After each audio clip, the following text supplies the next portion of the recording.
I've been working on being more gracious. Can't kill myself for the time I wasted. Learn lessons come with elevation. I've been working on having more patience. I've been working on being more gracious. Can't kill myself for the time I wasted. Learn lessons come with elevation. I'm on a mission to achieve some greatness.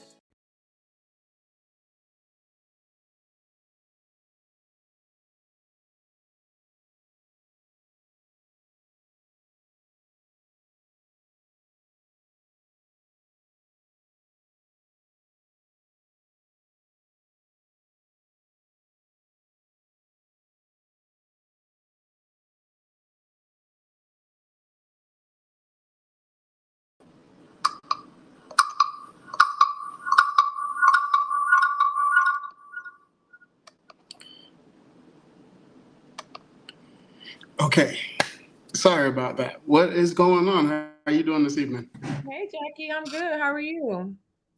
I'm doing well. All right, so before we get started, I want to thank everybody for joining in the eighth episode of Lived Experiences. Eight is a magic uh, number. I t- love that number.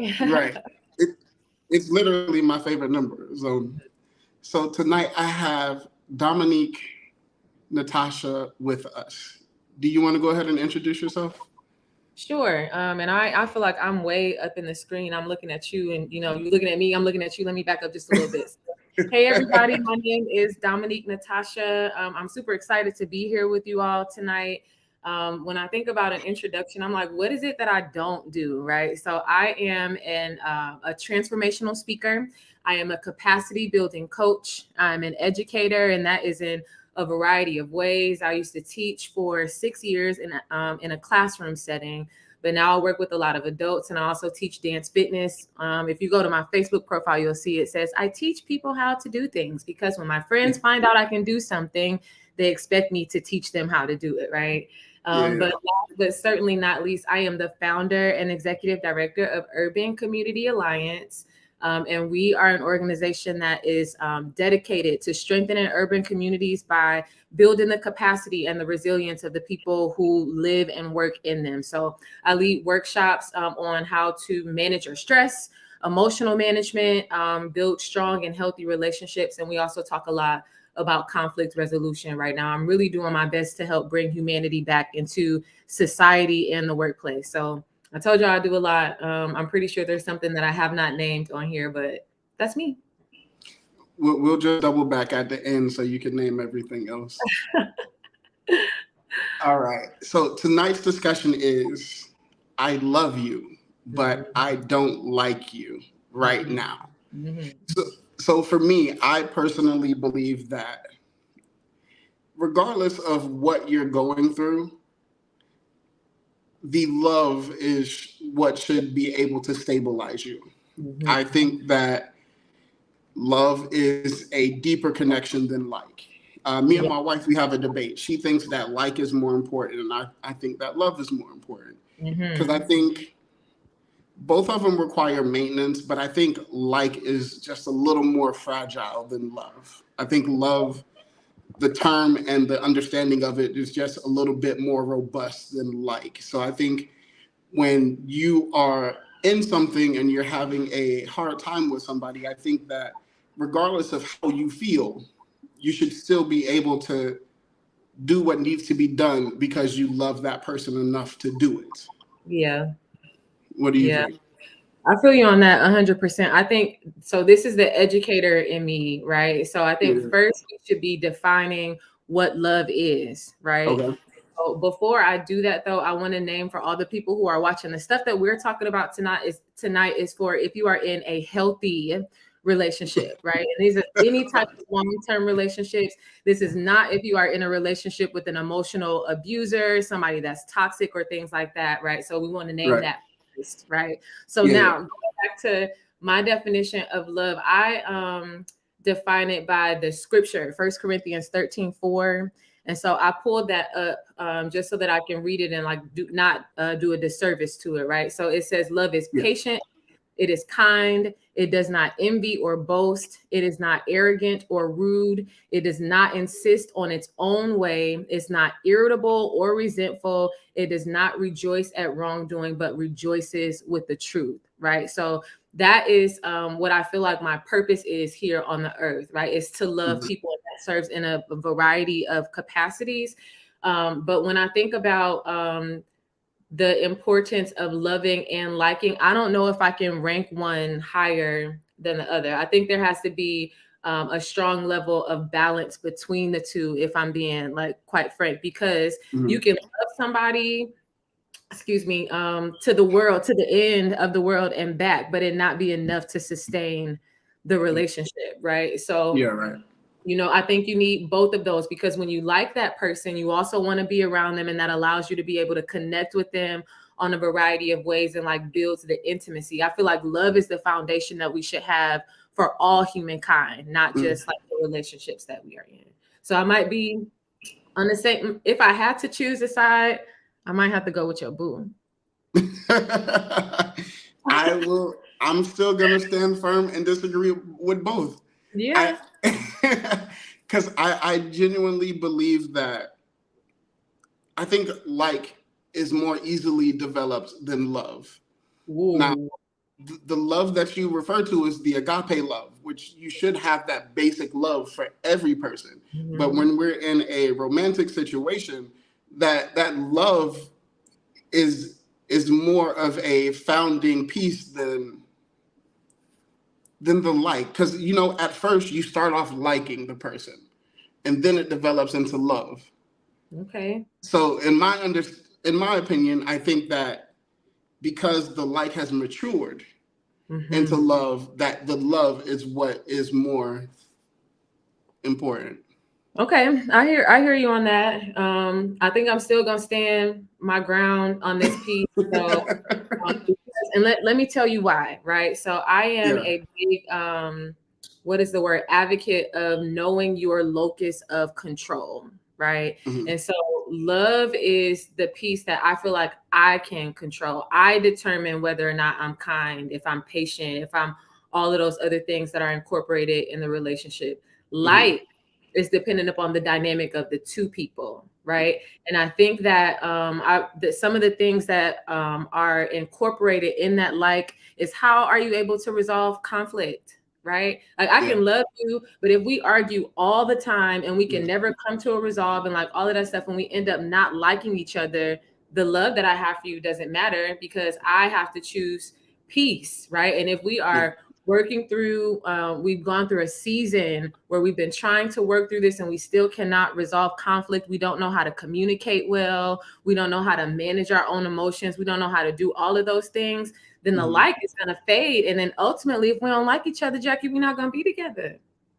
Dominique, you got a fan. My wife just commented, talk about it. So apparently y'all double teaming me right now. Oh yeah, this is a family affair. It's not double teaming. We're just trying to welcome you to the fold. That's all. That's all. No, I do understand your point. I just feel like even with you know, back in the day, they didn't get married for emotional reasons. Yeah. So they didn't like the person, but they grew to love them. What year is this though, Jackie? I'm just saying, you don't think it has any validity to it? I think that it definitely has validity, because if we don't know where we come from, we don't know where we're going, right? But I do think that it's important to recognize like the day and age that we're in right now. A lot of the things that we got into relationships for, and I'm speaking specifically from the woman's perspective, right? A lot of the things that we got in relationships for and stayed in relationships for, we don't have to do that anymore. I have the right to vote. I have the right to work. I'm not going to say I can make more money than my partner. I can do a lot of things that before women were not allowed to do, right? And so now, because I can provide for myself, and a lot of us are able to provide for ourselves, and we become independent in that category. If I'm thinking about like the Maslow's hierarchy of needs, right? That bottom level of like safety, the initial thing, your basic needs, right? I can do that for myself. So now I'm not looking for a partner to be able to do all of that stuff for me. I'm looking for somebody that I like. I'm looking for somebody that I enjoy spending time with. I'm looking for somebody that is going to be a good companion and we have a good time and we have things in common and can support me emotionally and like do all of those things. And I don't know, this is, I think about like some of my like past relationships. And I remember very specifically in two situations where I had to tell them, I felt like they believed that love and dislike of something could not coexist, right? Like going to back to our title, right?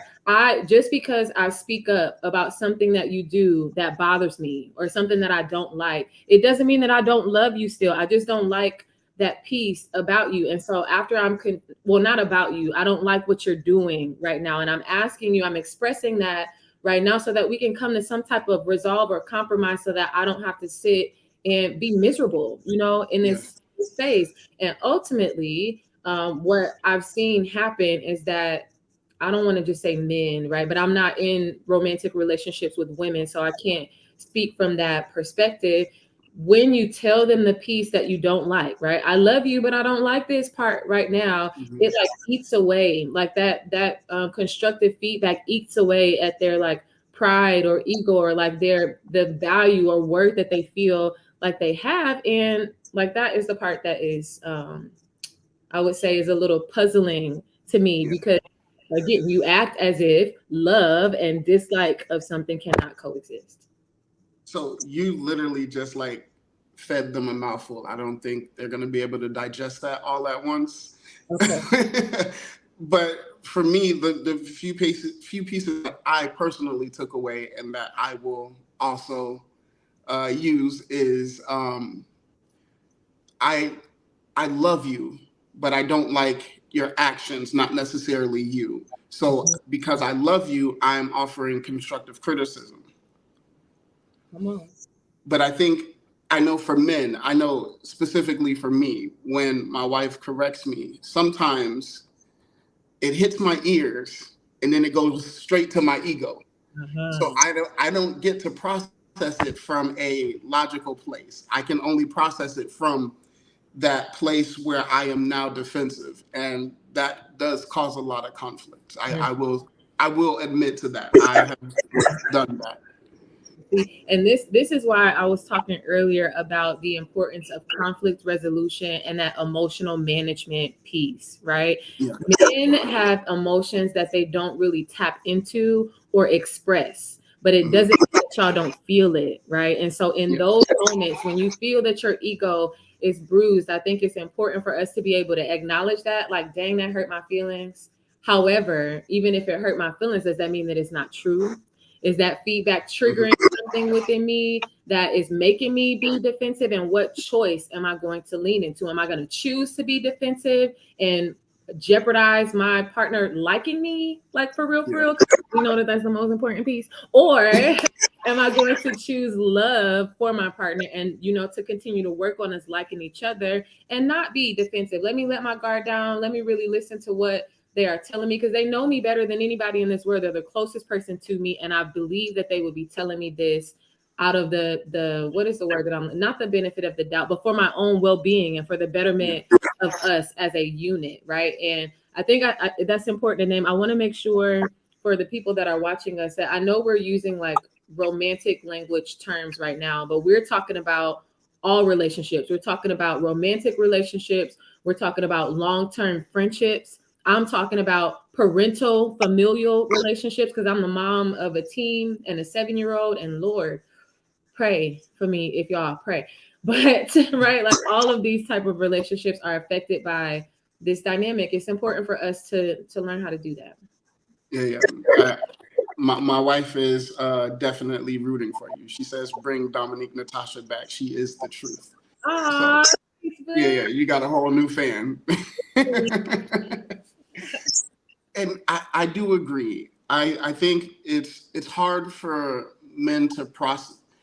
I think one of the most detrimental things that men do is we tend to surround ourselves with an echo chamber.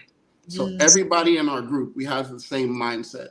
So what happens is we don't necessarily have to come into conflict with any of our bad opinions or actions. So now when we have our partner, we go back to our friends for reinforcement, and they just reinforce that bad habit. So now in our head, we don't think we're wrong.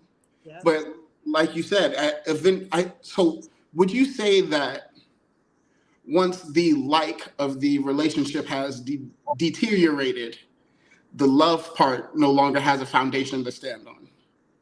No, I wouldn't say that. I would say that the love is then jeopardized.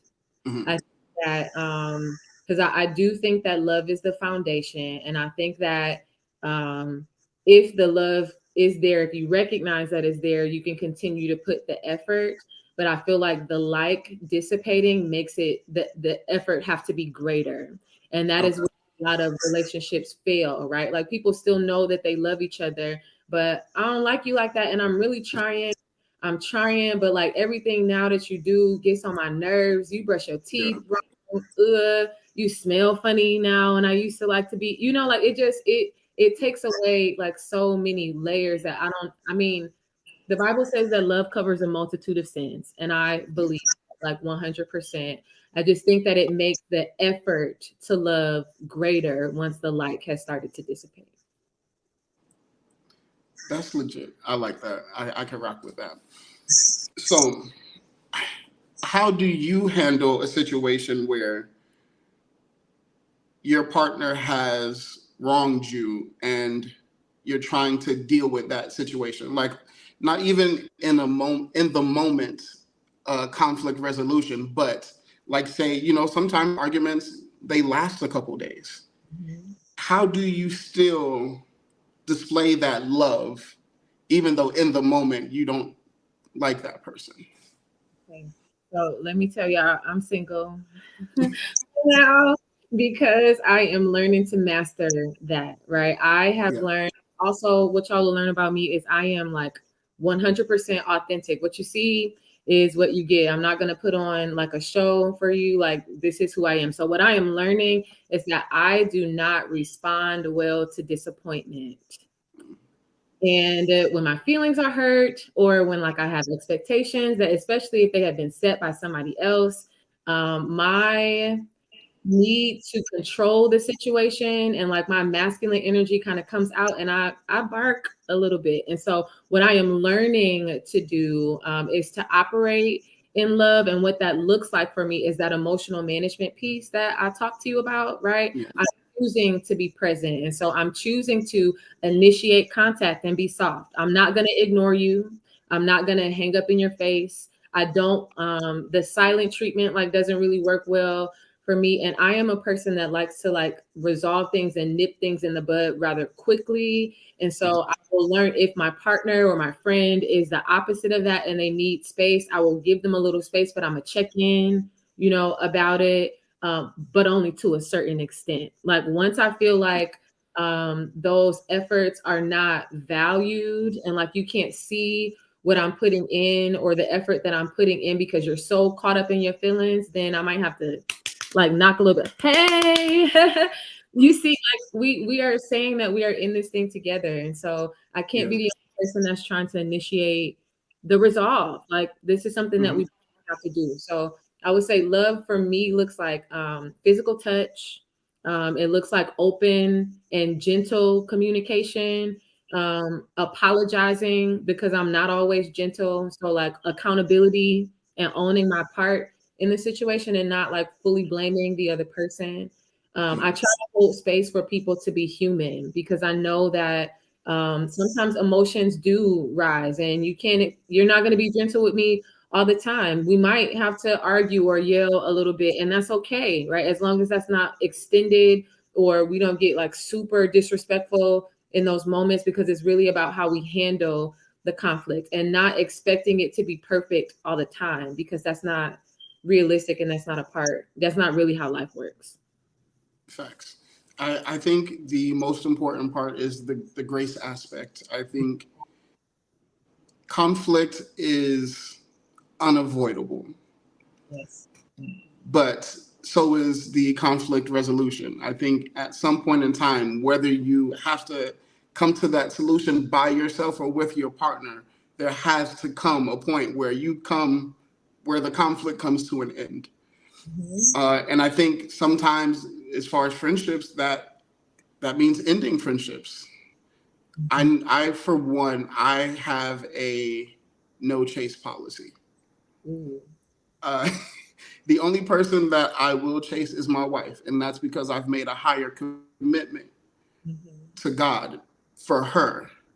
But as far as friendships, you might get 2 phone calls after you're not getting a third one.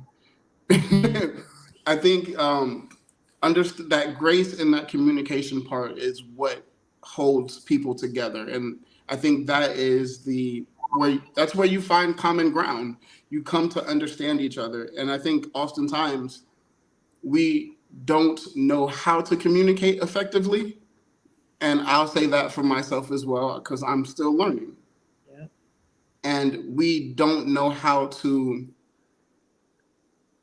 We romanticize the idea of relationships. Yeah. And so now when it's come time to practice it, we don't have the skills to practice. We only have the idea that we've romanticized. So now you tend to fall short. I think that's what hurts a lot of people. Yeah, I agree with that. And I mean, not to use your words against you, right? I think that happens because many people have what you said about a no chase policy. I don't, depending upon the level of the friendship, right? Like I can't say I really ascribe to that. I might not chase you, but I will give you the time to like cool down. I will try to initiate contact because I love my people, and I feel like we throw away valuable relationships too soon sometimes. And so I feel like that comes something that I also like wanted us to talk about too. I feel like it comes from this like dominant culture perspective of toxic positivity. Like we expect everything to be perfect. We don't do well with like when things are on the low end, in order to get back to the high. Like you said, we don't know how to communicate. And the expectation of things to be positive all the time is now doing us a disservice in being able to maintain sustainable, long-lasting relationships. I also think it's giving our children, I know we're not talking about this right now, but I think it's giving our children a skewed perspective of the world and how they are supposed to respond to it. I think they are not developing grit. I think they don't know how to persevere, all because we are expecting everything to look good, smell good, feel good all the time. And that is not a realistic expectation for life. It's not. And I think, there's a multitude of factors that you have to consider when speaking about relationships, because no 2 relationships are the same. I know for me, I personally my no chase policy comes from a place where I have been let down before, and I am not willing to I'm not willing to give up my safety area for nobody. And I understand that. It's something that I'll go to therapy for later. Shout out to my sister Tashar. But, I understand that. And I'm not saying that I won't pick up your call. Like if you want to pick up and call and we can reconcile that way. But I feel like there's only a certain amount of effort and energy that I can offer you to say, hey, I'm here. I want to fix this. And then it just be tossed to the wayside. Yeah, that's real. Yeah. That's real. I respect that 100%. 100%. And I think coming from the kids. I keep going, but I just want to shout you out for saying that you found, the root cause of like the reason why you'll disconnect, and you said that you are willing to work on it. So, come on, Black man. Black men need therapy. Like we're not gonna lie, Black men need therapy. But as far as like kids go, I think we as parents, we want to see our kids happy. And I think that is one of the most it's not detrimental, but a child cannot always be happy. I believe they need to experience the range of emotions because that's how they learn how to manage it. You can't manage anger if you've never felt it. Correct. And I think that's one of the hard places to be as a parent, is to say, hey, I am going to let you be hurt. You know, it's a rough place to have to accept, because I got two girls that live with me, and I'm like, I fight kids.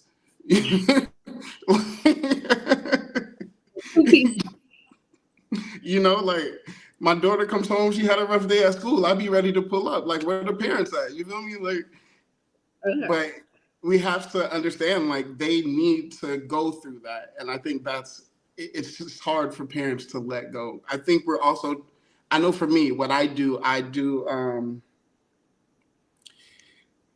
compensate for my lack of childhood. So I want to make sure my child's childhood is everything that mine wasn't and more. So I think in that we have to understand that, you know, it's okay for them to go without sometimes. Yeah, because then we got the nerve, we meaning me, as in Dominique, upset when they act entitled. What? I didn't create this monster. Like, what? How am I mad at you asking me for Starbucks every day? But I started that. Like, right. How am I mad that your items on your Christmas list cost more than my whole outfit? But I start, like, what's happening? Let me tell you, just a little side note. I gave my daughter $5 one day, like, just because. She looked at it. She goes, "Where's the rest of it?" Oh, and how old is this baby? Which baby is it? She's 5. Oh man. And I'm like, what are you gonna do with the 5? Like, you don't know what. It is out here, the way y'all raising y'all sons and our daughters, right? Like, come on now. We're expecting them to be writers. I want my, because I one thing that I will say, I love my community and my chosen family. And what we've been able to do, we've been able to surround ourselves with a group of individuals that not only are successful, but they wholeheartedly care for my children. Like, I have, we moved away about 3 hours, and we have people that have come literally just to spend a day with my girls. And I'm like, I can't express how much I love them for that, you know? Yeah, that's beautiful. I love that. Yeah, I'm sorry. Yeah. We got a little bit sidetracked, but come back and we got to talk about parenting. I have so many things to say about that. Yeah. Even I love you, but I don't like what you're doing right now, parenting edition. Like, I have so much to say about that. There's one thing, though, that I wanted to name. I know we only got a couple of minutes. We were talking about effective communication. And I don't know if you follow Kier Gaines on Instagram, but he's a Black male therapist, and he talked about communication in threads. Like, we think that we are good communicators if we are good verbal communicators or written. Like, we think it's maybe like 2 or 3 strands, but it's really like a heart, right? When you think about a heart, it's like tons of different strands, and then you might incorporate some that go vertically and diagonally, right? It's not only those written and verbal and body language skills that we're thinking about. And so as we are looking to improve our communication skills, I want us to take inventory, take a survey of those areas that we might not really be so strong in, and be curious about how we can improve those strands and, like, really listen and communicate better with one another. So that was on my heart. Make sure that we said that. And I think another part is we have to understand ourselves. I think specifically for romantic relationships, you have to know what type of love that you want to receive, and then you have to communicate that, and then your partner has to be able to take that, and instead of trying to give you the love they want to give you the love that you can receive. I think that's another difficult part. And at our big ages, we also have to give our partners time to learn, because there is a learning curve, right? And just because I told you that Acts of service is my primary love language. And if your primary love language is quality time, I have to give you the opportunity to learn how to love me. And as long as I can see that you are putting forth the effort, that's how you build a sustainable relationship. You can't expect a 34, 35, 37-year-old man or woman to come in and immediately change when they've been the same way for 34, 35, 37 years, right? Like it's important for us to give them that grace and that space to be able to grow without us overreacting when we don't get what we want the first time. I'm preaching to myself too, because I had to learn that the hard way. So, but I think I learned it now. Listen, I'm gonna come back and watch this and take notes. Like you're dropping straight jewels. I'm not gonna lie.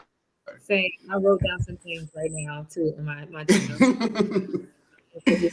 I want to thank you for. I'm sorry that you had cut out for a second. Oh no, I said I thank you for having me and for us having this discussion because it's been very rich and fruitful. And I hope that I know it's helping me, but I hope it helps some people that are watching too. Yeah, absolutely. I think in our day and age, there's so much drama TV or real TV that we need more holistic and honest and vulnerable conversations to be had. So, where can everyone find you, Dominique? You can find me on Instagram. My personal page is @_Domonique. That's Dominique with 2 O's, Natasha. My business page is @_UCA Nation. So holler at us on there. But I'm very active on Instagram. And they just started paying me for my reels, y'all. So go ahead and like, comment, engage, all those great things. I promise I'll talk back and I love my people. I'm very genuine. So you can find me that way. Yeah. Make sure y'all go run up her page. Thank you again. I really appreciate you. Of course. And I look forward to doing this soon. Tell your wife I said hey and kiss those beautiful girls for me. Will do. Thank you. Have a good evening. You too.